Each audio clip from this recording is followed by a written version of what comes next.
All right, the breaking news tonight, and South Africa has been waiting for this moment. President Cyril Ramaphosa is expected to announce his much anticipated cabinet reshuffle tonight. He is seeking to reshape his administration after being sworn in as president of the republic 2 weeks ago. So we heard from the Union Buildings a short while ago that changes to the national executive, an announcement on that will be made at 8:30 this evening. Let's chat to Professor Somadoda Fikeni, a political analyst, live from our studios in Pretoria.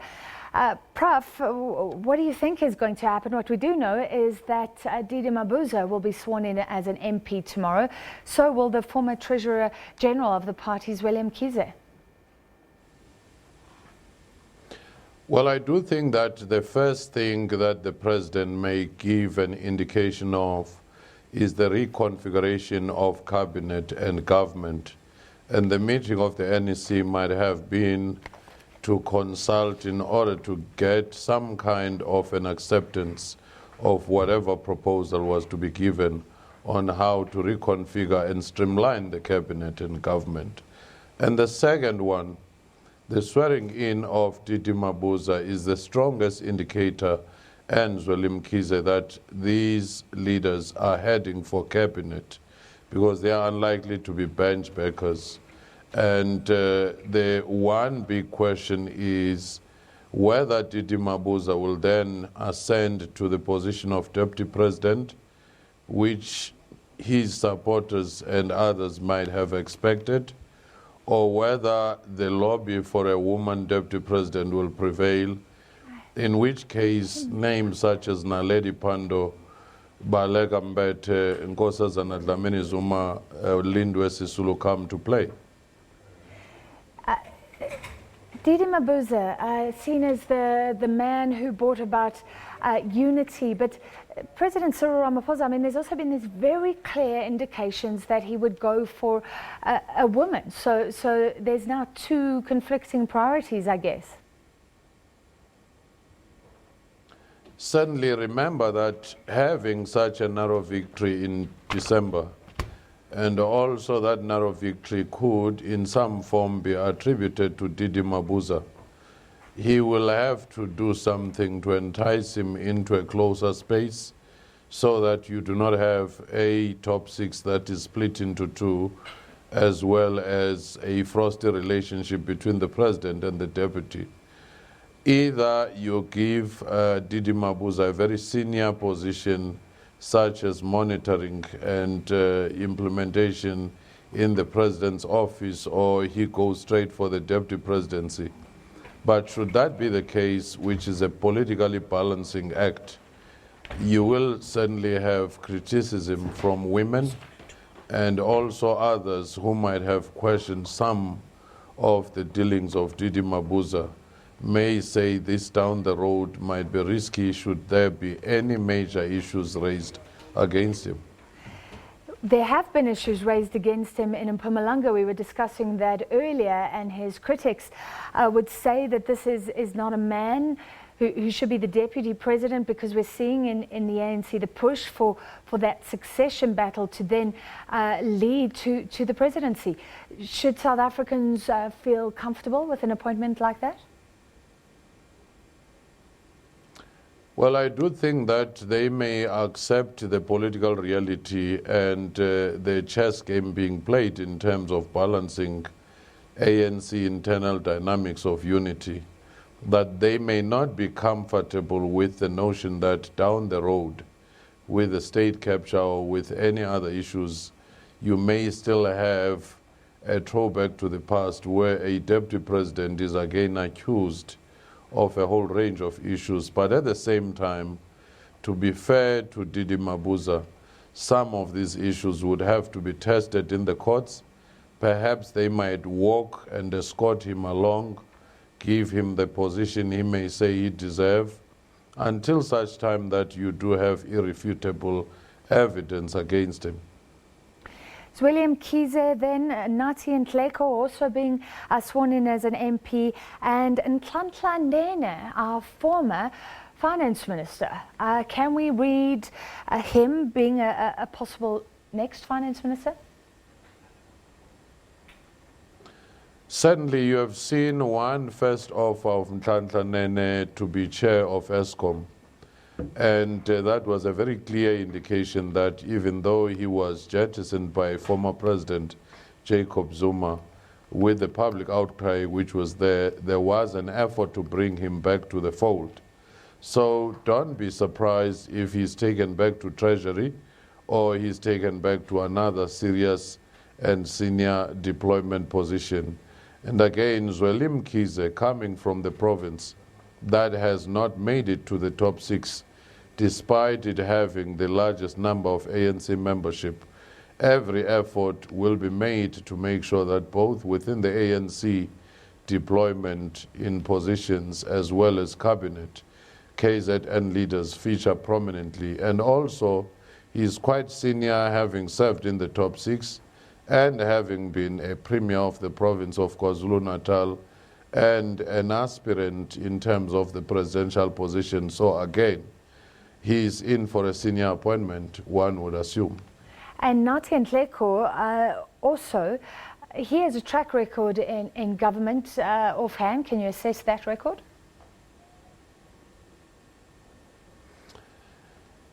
Yes, indeed. In this particular case, again, it will be everybody's guess to say how are these people going to be positioned in which positions. He has a track record indeed. But again, let's wait and see how these positions are going to be dished out. And I'm sure President Ramaphosa will have contemplated very carefully about how to put a team that will look and feel strong for the task ahead, because the kind of a high bar that he has set in the state of the nation and the national expectations culminate in the team that he is going to put in place, and he will not have to disappoint in a big way.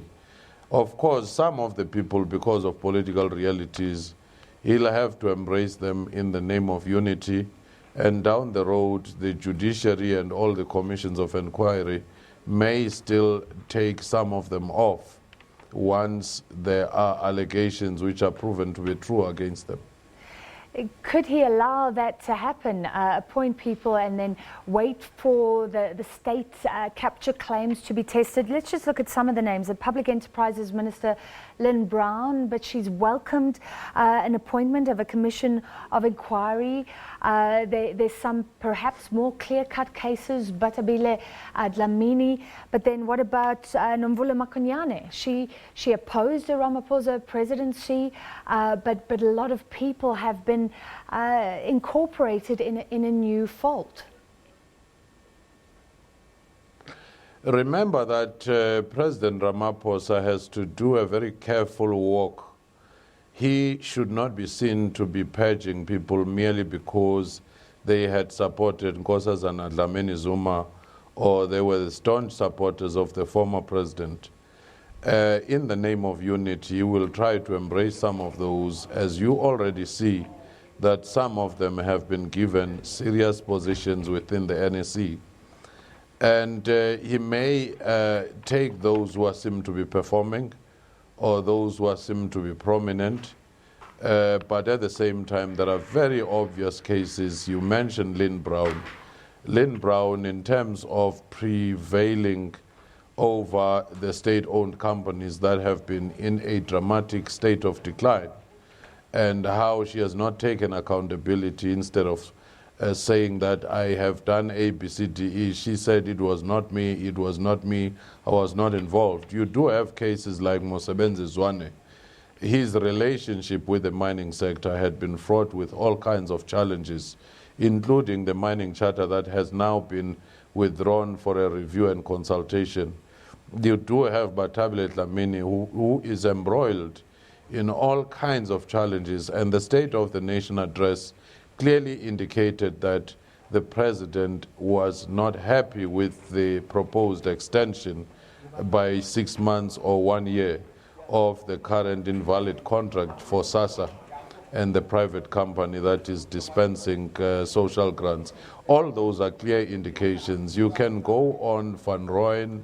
You do have others like the NFP Deputy Minister of Science and Technology, and many others who may not have done very well. So it will be an opportunity. And I suspect deputy ministers, some of them will be taken out. There'll be an effort to bring in women, to bring in youth.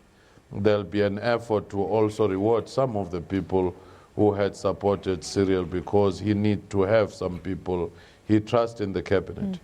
So I hear what you're saying. Instead of focusing on state capture claims, a focus on what is provable and track records and competence. So you've mentioned some of the names, Batabile Dlamini, surely that includes Faith Matambe. I was talking about her with Aldrin St. Pierre earlier, who went against the ANC's own policy on digitization.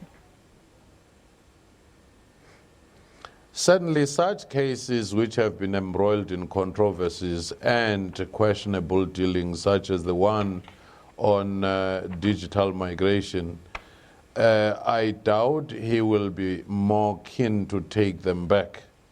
But at the same time, you do have other ministers, such as Maite Nkwane Mashabane, who may be taken back. Perhaps it may not necessarily be in the same portfolios, because it's a whole range of considerations that are taken into account when new cabinet ministers are appointed. That range from the regional spread, the racial spread, political loyalties, the issue of unity, performance and track record, and also who are people who are likely to be embraced, by people right across. Don't be surprised if one or two now or after the next year's election, persons from the opposition may be brought in, because if you look back, that has been the case. You have seen the NFP under Jacob Zuma, the leader of NFP, being brought in, Masibudi Mangena under Thabo Mbeki, and under Nelson Mandela. You also had the government of national unity. You go on and on. So all those are different permutations that we should be looking at. Could he go that far? I mean, the ANC has had these factions, like you say, a big push now for unity. I mean, surely it'll be hard enough to integrate a disunited party, and you're saying he may even go outside to opposition parties. And would that specifically be the biggest, the DA, or a wide-ranging choice that he has? Well, I do think that once you reduce cabinet ministers, you actually limit that particular possibility, especially when ANC leaders are anxious, some of them, to be included in the cabinet.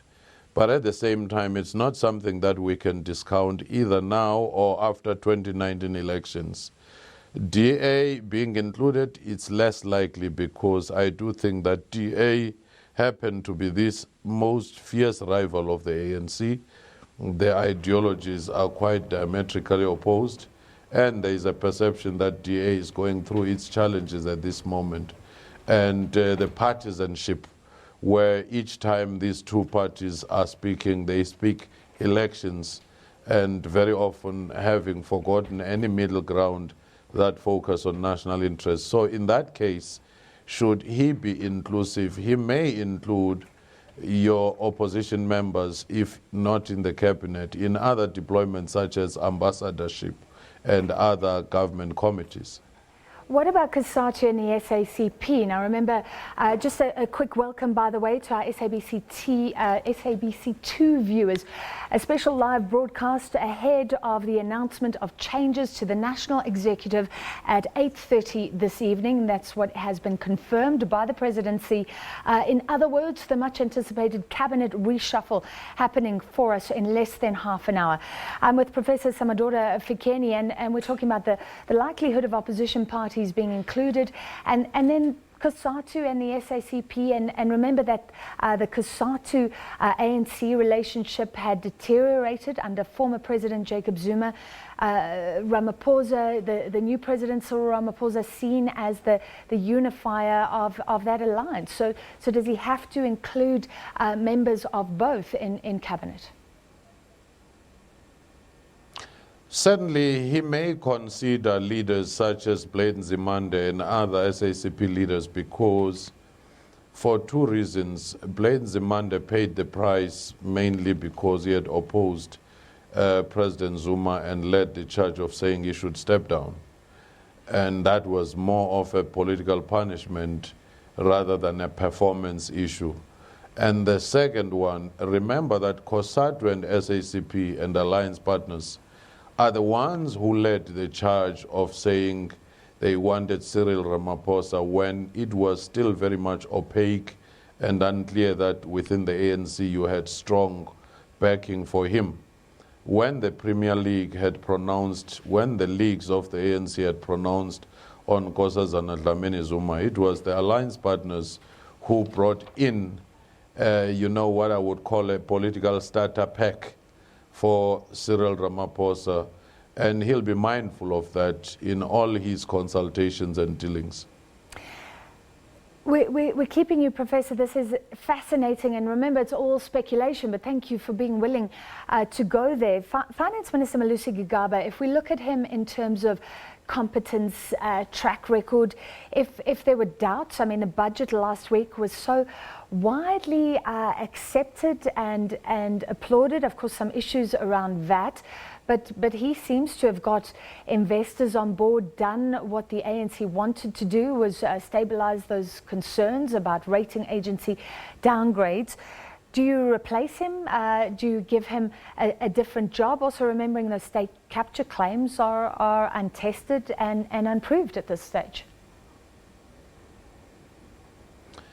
Treasury is a very sensitive space, therefore it's likely that even if he is retained, he's likely to be moved,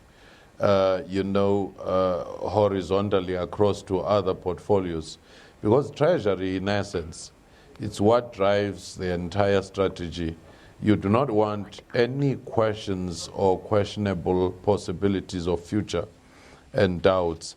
They might have found it convenient, though, to allow him to announce the budget, scrutinize it and consult, such that a new person who comes in to implement the budget might be a different person. Remember, Malusi Gigaba had not yet settled down, had not yet established extensive links with the financial sector, with the corporate sector, with the unions and so forth. And there was always this hanging cloud around him. They may move him into a less sensitive portfolio to allow him to clear himself in any state capture commission so that he can move on, either consolidate himself in that position. And finance for him is not a natural fit besides. We were talking about Nhlanhla Nene going to be sworn in as an MP. Of course, Pravin Gordhan is already there as a member of parliament. There was talk of him serving for a year, sort of the old guard coming back, maybe temporarily, but to bolster President Cyril Ramaphosa's efforts. So we saw him running the other day on the promenade with Trevor Manuel. Do you think there could be any sort of initiative like that? I do think that he's mindful of the fact that after Pologwane and the manner Pologwane was handled, ANC suffered hemorrhage. Some people left for COPE, some left politics, some joined the aggrieved Veterans League. Veterans who were very much opposed to the Zuma presidency. So stretching back to those people who are a reservoir, maybe to bring them closer in the advisory committees on economy. Don't be surprised if you see those people coming back, even if they don't make it to the cabinet positions. And therefore, this might be a worrisome thing for COPE, for example, especially now that Thabo Mbeki has expressed his willingness to assist President Ramaphosa to succeed. Remember that the formation of COPE was mainly a response to the expulsion or the recall of Thabo Mbeki from his position. And he may just go back and try to get that group of people to occupy some roles. It's going to be fascinating. We're waiting for the announcement about the cabinet reshuffle at 8:30. If we're talking about olive branches reaching out to a differing faction, remember that the ANC went into December into the national conference highly divided, and there's been a lot of talk since about unity. Nkosazana Dlamini Zuma, do you think she could be included in the lineup? Certainly, there is no way one can think of Nkosazana Dlamini Zuma just being an ordinary member of parliament or chairing some committee there. Besides, remember that in her performance as a health minister, as a foreign minister, as a minister of home affairs, she performed above average. Therefore, she is a performer. You could debate whether she was a presidential material or not. You could debate whether it was wise for her to associate herself with the former husband who was already, having the sticky tapes of all kinds of allegations around him, presenting a reputational risk. But therefore, she would be one of those solid candidates for senior positions within the cabinet. We were talking about Pravin Gordhan. There was talk of him going to sort of troublesome areas. One, even state security, we know, has been a huge issue. These spy reports being used by different factions allegedly to get back at each other. Is anything like that a possibility? Any comments on safety and security? Anything is possible in a cabinet reshuffle, but it is unlikely that you would take a person who had done well with SARS, who had done well with Treasury and local government to some degree, and you throw him into state security, more so when he was a victim of the machinations of intelligence, because you do not want to have a person who is scarred, who may go there and his judgment and possibly subjective ways of trying to get back to the people who might have been crafting such reports. Of course, state security is one of the weakest arms in our South African government. Most of the time, our intelligence services, whether it's the crime intelligence, military intelligence, or the state security, has been changing most of the time. There have been all indications that it has been used to fight internal political battles within the ANC or to mark opposition parties rather than to work on national interest. And the turnover within the state security is telling. And the challenge here is that once you release such people with such sensitive information and you lay them off and they become unemployed, other agencies may use them. All right, thank you so much for your analysis, Professor Somadoda Fikeni. And please stay with us. We're hoping that we can chat to you perhaps a little bit before or after the cabinet reshuffle that we are expecting now in the next 15 minutes. I'll also be speaking to COSATU, to the South African Communist Party. We were talking there about Bladen Zemande, perhaps being a victim of politics. He was pushing for former President Jacob Zuma to leave and thereafter lost his job. Will he come back? A lot of speculation about various MPs and a whole new host of MPs being sworn in tomorrow. Before we do more on this, let's quickly check in with other news. The Ngobo Magistrates Court in the Eastern Cape has postponed until the 8th of March the bail application in respect of 2 accused in the police killings. 4 of the 13 suspects made a brief appearance this afternoon to face 5 counts of murder.